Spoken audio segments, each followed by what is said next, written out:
Hello everybody. Um, Today we have a video coming through about empaths. So this applies to all you empaths out there. I know there's so many of us. And kind of the evolution of being an empath, because I do feel like it's changing. And it would really help to understand how to deal with those energies. I think we've all been here before when we find ourselves taking on the energies, and I'm talking about negative energies at this point because we take on positive energy too, and we usually don't mind that.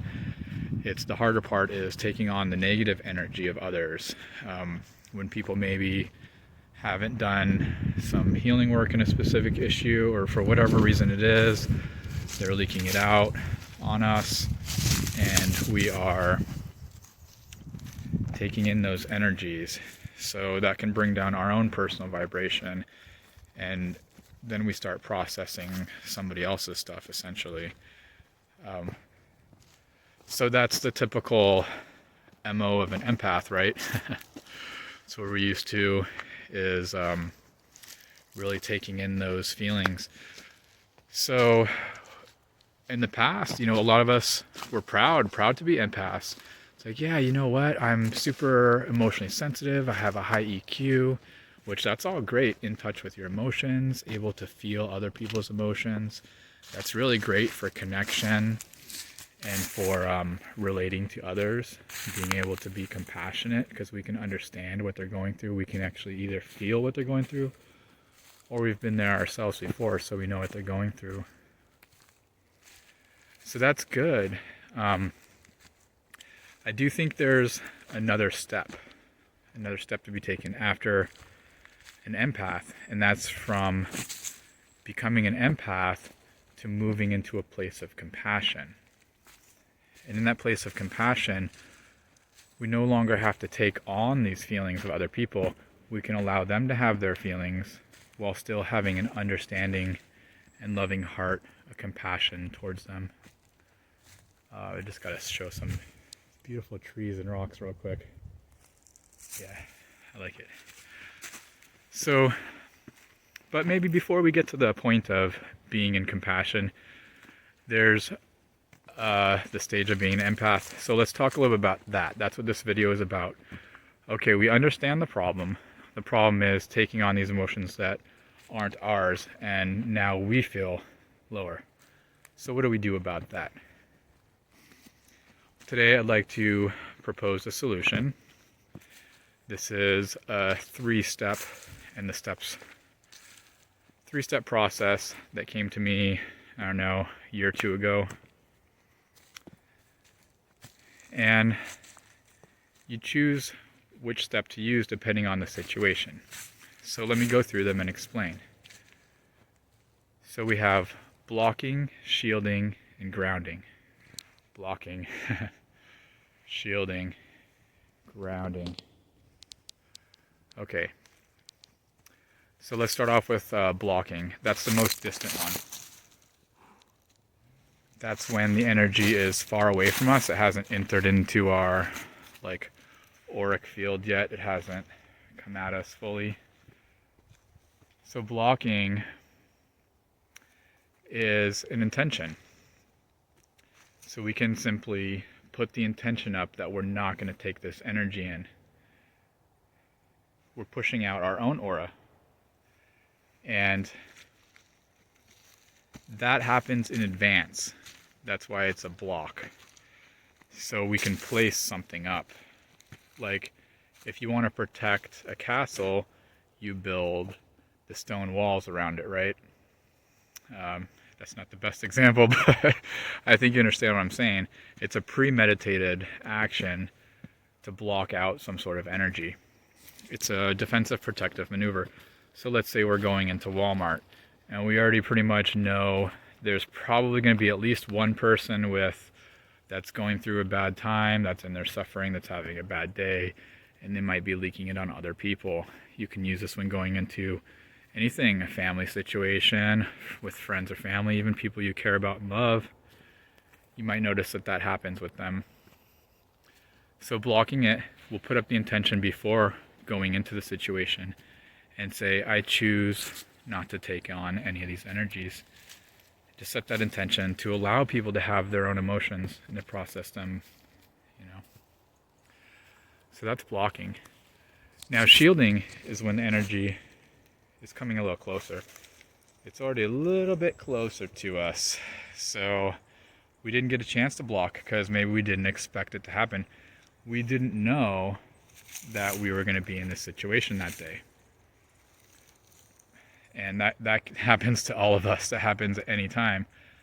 So let's say somebody's coming at us, and it could even be a stranger.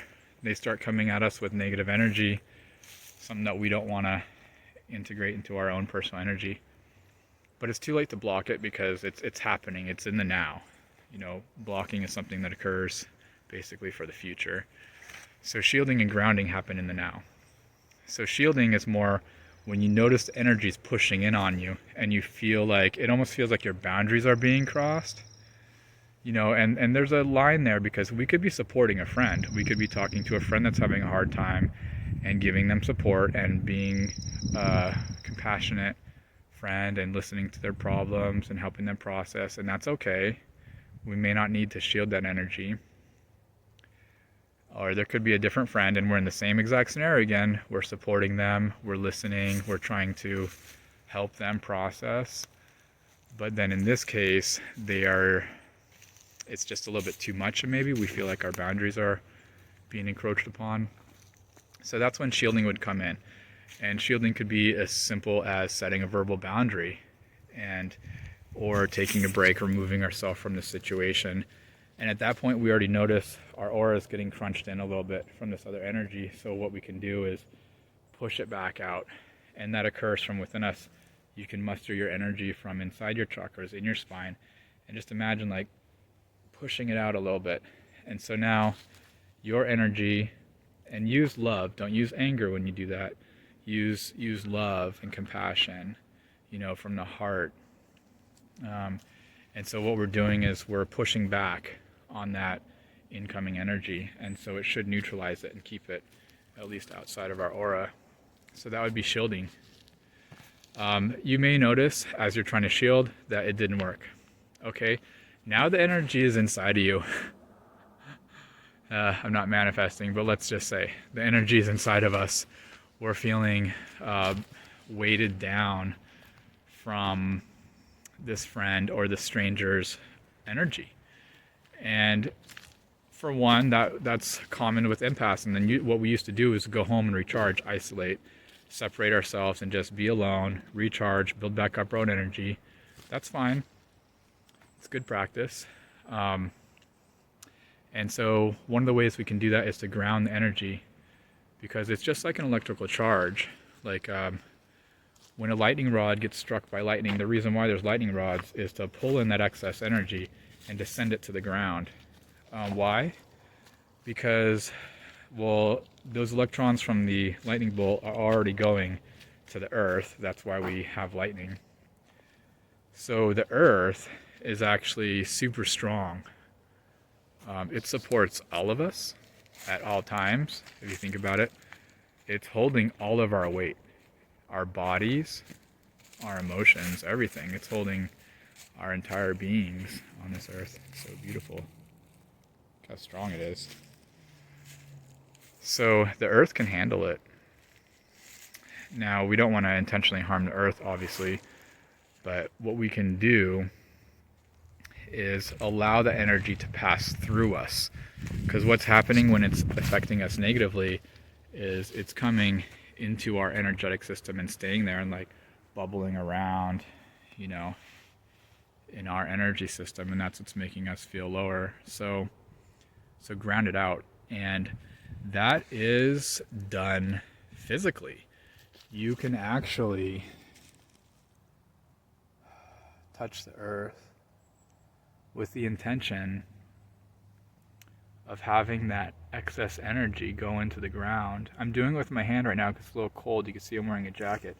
But barefoot walking, in other words known as earthing, is a great technique. Just walking barefoot on the ground, that'll do it. You ever notice how you feel really good after a day at the beach in the sun, walking around barefoot in the sand? Yeah, you're grounding. So we actually do carry an electrical charge within us, and it needs to be grounded every once in a while back to earth. And emotions are the same. They have a charge, right? So our thoughts and our emotions create magnetic and electrical charges, actually. And electricity and magnetism are linked. There's a physics class for this, electricity and magnetism. They describe how every electrical current makes a magnetic field and vice versa. So this is all getting into science and stuff now. But basically, the gist of it is blocking, shielding, and or grounding. So remember, we may not have a chance to block if you didn't think about it in advance. So then shielding and grounding. If we try to shield in the moment and it's not working, then we can move to grounding. These are 3 techniques that can help an empath more quickly get rid of that excess energy and return to our own energy. And always remember things like, drinking plenty of water. We can do different techniques, meditation, yoga, proper health and exercise, proper diet, and exercise. So the more we build ourselves up, the more we can help others. And collectively, we're all here to heal, so we all do need help and support at times. So yeah, being an empath is good, but imagine being a being of pure love and compassion. No longer do we have to take on the feelings of others, but we can still help them process. So yeah, if you're having problems with some of the negative symptoms or effects of being an empath, maybe you try it out, blocking, shielding, and grounding. So thank you for listening, and I hope you guys all have a great day, and I'll see you next time.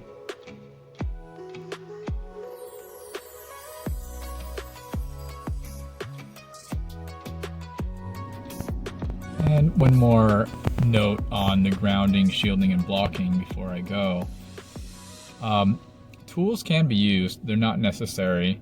So for example, with blocking, a tool might be like wearing a necklace with a certain stone for protection, or keeping them in your pocket. If you're trained in Reiki, drawing some Reiki symbols on yourself, or sending Reiki to the location where you're going to be, or when you might encounter that energy that you need to block. You can use other practices or tools as well. But to remember, the most important thing is our intention. What are we intending to do, and what are we putting our action into? So the thought, intention, and action, remember, that's how things manifest in the universe. So to have the thought fueled by an intention and to take an action, whether that's spoken word, drawing symbols, whatever it may be. Now for shielding, some tools we can use there are body language. We can use our verbal words, like I already said. We can set the boundaries with the person and ask them, if they don't mind using I statements or some other techniques that may not be projecting the energy out. We can remind them to bring themselves back into a place of hurt instead of anger, if that's where they're at, or if they're talking about somebody else, like, oh, this person did this and kind of blaming, then maybe we can remind them to get back into their feelings. Well, how does that make you feel? So we can kind of divert a little bit in that sense too. So that'll help shield us a little bit. And for grounding, it doesn't always have to be physically touching the earth, although that's a super great method. Remember, we can use our intentions and our thoughts too, and we can intend the energy to come into us, and just picture it in your mind's eye going down through your legs and into the ground. So that'll also ground it. And while tools are helpful, they're not necessary. everything can be done in the mind. So this is just a quick little addition, and I hope you guys are successful in blocking, shielding, and grounding. And stay tuned for more videos. I'll catch up with you later.